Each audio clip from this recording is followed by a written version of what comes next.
नमस्कार दोस्तों, मैं हूं डॉक्टर अमरीश खारी। आप देख रहे हैं डॉक्टर खारी। आज जिस होम्योपैथी दवाई के बारे में हम बात करेंगे वो है कैलिक्लोरिकम। इस वीडियो में हम जानेंगे कि कैलिक्लोरिकम को किन बीमारियों में दिया जाता है, किन लक्षणों में ये दवाई दी जाती है, लेने का सही तरीका क्या होता है। जानने के लिए वीडियो पूरा देखें।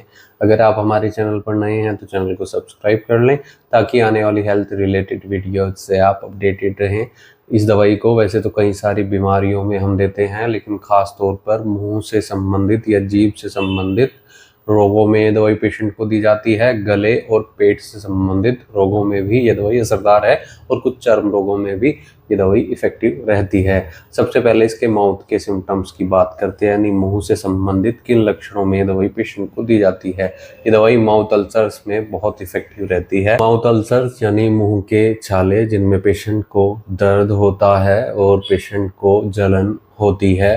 अगर पेशेंट के लिप्स सूज गए हैं, यानी होठों में सूजन आ गई है, होठों के अंदर छाले हो गए हैं और जीभ पर भी पेशेंट को स्वेलिंग महसूस हो रही है, सलाइवा बहुत ज़्यादा बन रहा है, रेडनेस हो गई है अल्सर्स के कारण मुंह में, और ऐसे में पेशेंट को खाने पीने में परेशानी आती है, सलाइवा बहुत ज़्यादा बनना शुरू हो जाता है, रेडनेस दिखाई देती है, जलन होती है, दर्द होता है। तो ऐसे केस में माउथ अल्सर्स में ये दवाई पेशेंट को दी जाती है और काफ़ी अच्छे रिजल्ट्स इसके मिलते हैं। साथ में पेशेंट को टॉन्सिलाइटिस की शिकायत आती है। टॉन्सिलाइटिस टॉन्सिल्स में इन्फ्लामेशन आना, जिसके कारण पेशेंट को बर्निंग सेंसेशन यानी जलन रहना, और पेशेंट के मसूड़े भी सूज जाते हैं, उसके कारण भी पेशेंट को दर्द रहता है, गले में दर्द भी होता है, कॉन्स्ट्रिक्शन जकड़न महसूस होती है। ऐसे केस में टॉन्सिलाइटिस में दवाई बहुत इफेक्टिव रहती है। साथ में अगर खांसी आ रही है तो उसको भी ठीक करती है। इसके पेट के लक्षणों की बात करें तो पेशेंट को पेट में गैस बहुत ज़्यादा बनती है, साथ में वोमिटिंग और नोजिया की शिकायत होती है, उल्टी और उबकाई के सिम्टम्स भी साथ में आते हैं। एक्यूट गैस्ट्राइटिस हुआ है, यानी पेशेंट को पेट में सूजन के साथ दर्द होता है, इन्फेक्शन हो गया है, तो ऐसे केस में भी इफेक्टिव रहती है। पेशेंट को डकारें बहुत ज़्यादा आती हैं और पेट में भारीपन रहता है, फुलनेस महसूस होता है, ऐसा लगता है कि पेट में कुछ रखा है, जिसके कारण तनाव रहता है, वजन बढ़ा हुआ महसूस होता है। ऐसे केस में ये दवाई पेट के इन लक्षणों में बहुत इफेक्टिव रहती है। पेट में गैस को कम करती है, नोज़िया वोमिटिंग में इफेक्टिव रहती है। अगर लूज मोशन की शिकायत है, डायरिया लग रहा है, तो उसको भी ठीक करने का काम करती है। पेट के लिए बहुत इफेक्टिव मेडिसिन ये रहती है। दवाई को अल्सरेटिव कोलाइटिस में भी दे सकते हैं, पेट में अल्सर्स हो गए हैं, या फिर एनीमिया, खून की कमी पेशेंट को है, हेपेटाइटिस की शिकायत पेशेंट को है, लीवर इन्फेक्शन हुआ है, लीवर वायरल इन्फेक्शन हुआ है, तो ऐसे केस में दवाई बहुत इफेक्टिव रहती है। डॉक्टर की निगरानी में इन परेशानियों में ये दवाई लेनी चाहिए।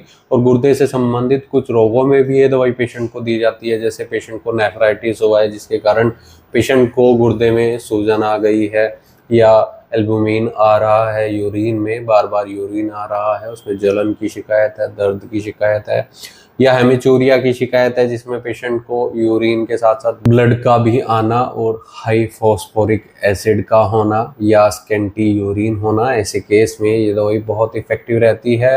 यूरिन रिटेंशन में ये दवाई पेशेंट को दी जाती है। काफ़ी अच्छे रिजल्ट इसके गुर्दे से संबंधित बीमारियों में देखे गए हैं। अगर इसके चर्म रोगों की बात करें तो जॉन्डिस में ये दवाई इफेक्टिव रहती है। जॉन्डिस के कारण पेशेंट को कुछ चर्म रोग हो जाते हैं, या फिर पेशेंट को डिस्कलरेशन स्किन में देखने को मिल रही है, इरप्शंस हो गए हैं, जिसमें पेशेंट को ईचिंग की शिकायत है, बर्निंग की शिकायत है, तो ये दवाई बहुत इफेक्टिव रहती है। चर्म रोगों में तब दी जाती है जब इरप्शंस पेशेंट को होते हैं, खुजली होती है, तो इन सब बीमारियों में ये दवाई डॉक्टर की निगरानी में लेनी चाहिए। अगर आपको ऐसी कोई शिकायत है और आप इस दवाई का सेवन करना चाहते हैं तो एक बार अपने होम्योपैथी डॉक्टर से सलाह जरूर ले लें। बिना डॉक्टर की सलाह के कोई भी होम्योपैथी दवाई नहीं लेनी चाहिए। अगर आपको ऐसी कोई शिकायत है तुरंत अपने होम्योपैथी डॉक्टर से मिले, नहीं तो दिए गए व्हाट्सएप नंबर पर हमसे संपर्क कर इलाज या सलाह ले सकते हैं। केस टेकिंग करने के बाद ही डिसाइड हो पाता है कि आपको कौन सी दवाइयाँ दी जाएंगी, आपके लिए कौन सी दवाइयाँ सूटेबल रहेंगी, उनकी सही डोज क्या होगी, सही पोटेंसी आपके लिए क्या सूटेबल रहेगी। वीडियो देखने के लिए धन्यवाद। चैनल को सब्सक्राइब करें